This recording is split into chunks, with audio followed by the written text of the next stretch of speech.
How's it going? Happy Tuesday. I'm going to give it a minute to get everything out there, streaming, hopefully working.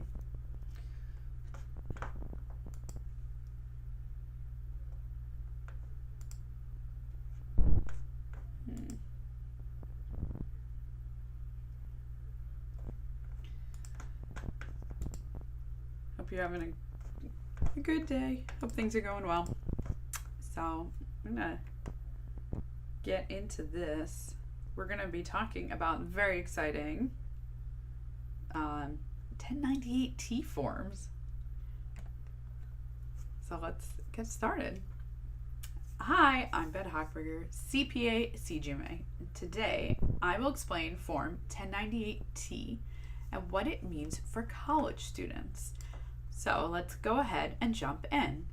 What is Form 1098T? Your college or career school may be sending you, or already has sent you, a 1098T form. Please don't worry, because it may be a good thing. Form 1098T is a tuition statement used to report qualified tuition and related educational expenses to you and the IRS.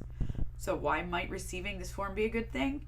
If you're a current student or recent graduate who has received Form 1098T, you might be able to get added money refunded to you when doing your taxes. In short, it's possible to claim these expenses as educated-related tax credits. Who gets the 1098T form and what are the qualified expenses? Schools must send a Form 1098T to any student who paid qualified education expenses in the prior tax year. Qualified expenses include tuition, scholarships or grants, fees required for enrollment, and course materials required for a student to be enrolled. If someone else pays for these expenses on behalf of the student, such as a parent, the student will still get credit for them and will receive Form 1098T. The school must send this form to their students by January 31st, 2023, and must file a copy with the IRS by February 28th, 2023. Understanding the form. The 1098T form has updated over the past several years. Before, boxes 2 and 3 were used, and now they're no longer used and they'll show up as empty. Box 2 showed how much the school billed the student during the year, and box 3 was provided to put a check mark if the school's reporting method have changed. Now, looking at the form, you will see 10 boxes. Let me explain a little bit more about what each one of them means. Box 1, probably the most important, payments received for qualified tuition and related expenses. Boxes 2 and 3, they're empty, no longer used. Box 4, adjustment the school has made to qualified expenses for a prior year.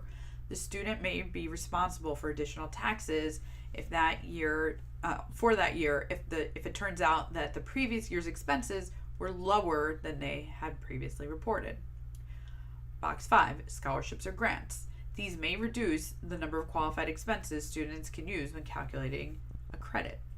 Box 6, adjustments to scholarships or grants for a prior year.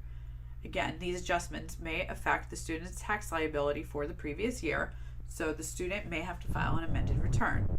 Box 7, this is a checkbox for the amount if box 1 includes amounts paid for an academic period beginning January to March of 2023.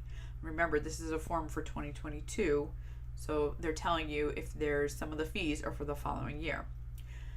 Box 8, this box is checked if the student is enrolled at least half-time, which is important for a lot of tax credits. Box 9, this box is checked if the student is enrolled in a graduate program. Box 10, this box will only be filled if the student had expenses reimbursed under a tuition insurance policy. These typically go along with an instance where a student is forced to withdraw from school due to medical reasons or family emergencies. If this box is filled in, it will show the amount reimbursed. So I hope you were able to learn something new today and figure out what to do with those 1098T forms, and I will see you next time.